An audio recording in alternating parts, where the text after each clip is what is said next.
Well, it's a sign of how late it is for some reason, that there's basically no one here outside Carrow Road, even after what was for me Norwich's best result of the season, and equally as good a performance as we've seen so far. And actually that's starting to be a bit of a statement, because Norwich have had a few decent ones recently, of course, and as close as on Saturday at Nottingham Forest. But just to put this into context, for me, I thought Villa were as good a side as I've seen this season, and in a season where I've been waiting to see a team impress me, Villa did that. They were very good. They've got clearly a very strong squad.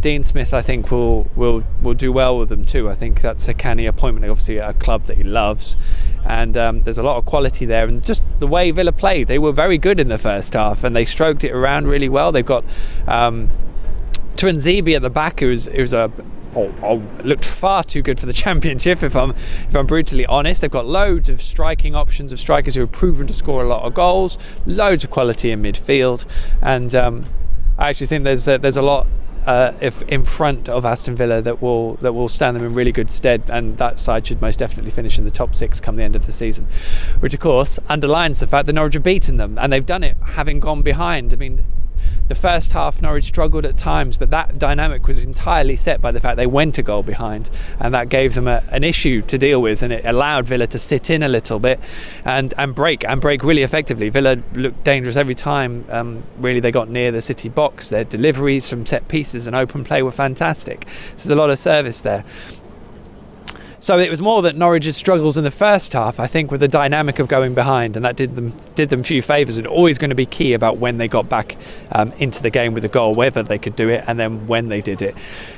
And it was unfortunate they slipped behind. I put it down as a Tom Treibel own goal, because to me, Chester's header from the corner basically it went in off Tom Treibel, and I would say that it was ultimately his intervention that got it more on target. But I'm sure the Villa fans will give it, and media will probably give it to James Chester as his goal, which is fair enough. So and it was quite an even game up until that point. And then the second half happened, and the way Norwich kicked on in the second half, it was still a cracking game of football, and this was a cracking game of football from start to finish, really. And it still was in the second half. But the way Norwich went about it, they were just moving the ball a lot crisper.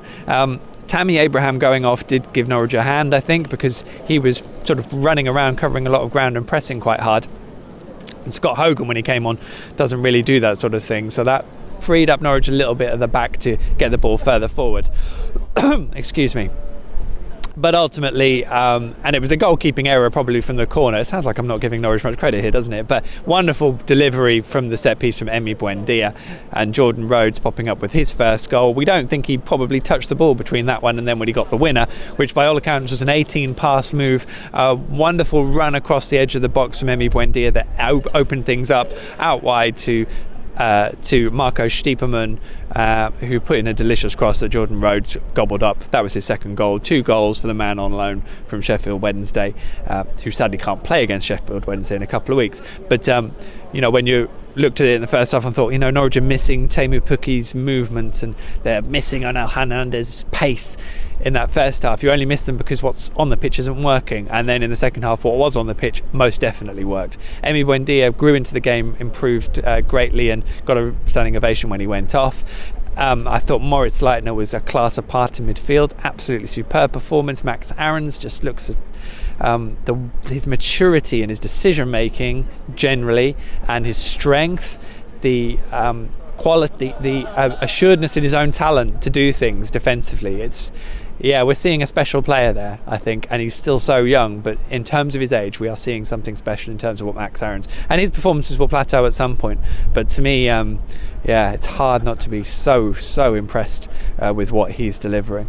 And there were plenty of other good performances. Marco Stiepermann was in and out, but he was always an outlet. He was always running and working hard, and that wonderful assist was fair dues to the effort he put in tonight, because he worked his socks off. And there was an issue in missing Alex Tettey, who of course has become a dad again. Congratulations, Alex. That's great for him. And of course Jordan has only just become a dad again himself in recent weeks. I'm not entirely happy with Tom Treibel being Norwich's holding midfielder in this situation, because I think Norwich need a little more. That's not to take away from Tom's performance, because he's rusty, he hasn't played a lot of games, and so you can maybe expect that. and he didn't stop trying or working or running. Absolutely not. So it's just, I'm still not convinced it's the best role for him on his own. But in the end he did enough, because although the centre backs were exposed a bit more in the first half, everyone rallied round and managed to see it out, which ultimately is the idea, isn't it? So a host of really good performances and things to be really positive about. One massive dark cloud over the evening wasn't Simon Hooper's refereeing performance. It was Louis Thompson coming on 3 minutes into injury time, and then within 10 seconds his first challenge he slides in and he's dislocated his shoulder, had to go off in pain, in agony, and so upset, and everyone around the ground so upset for him. The guy cannot catch a break at the moment, so that he was taken off after basically being on the pitch for 3 minutes, but I'd say 2 of those were on the floor. So sorry for him. Hopefully it's something that won't keep him out for too long and he can pop back relatively quickly, and that would of course be the least he can deserve, to have an impact on things going forward, because the guy needs to catch a break. I think he did pick up some sort of a shoulder injury during the summer, so I don't know if it's related or just a separate one. I don't know, but obviously all our wishes are with Louis Thompson getting back and firing again as soon as possible and being an active part of the squad.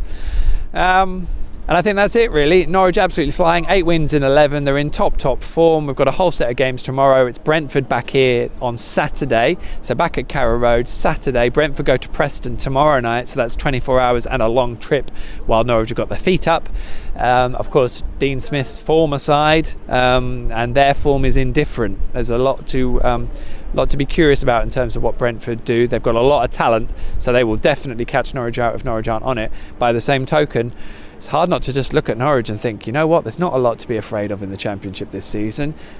I think they do have a squad that's got enough depth, and it's hard not to be excited. And fair play to the crowd inside Carrow Road tonight. They were excellent. Let's see if they can do it again on Saturday against a smaller club, as they will see it when they rock up, and see if there can be something of a movement and momentum that can really deliver some higher performances from Norwich going forward. Because at the moment, the players, the manager, Daniel Farke, head coach, everyone else, they're doing their bit.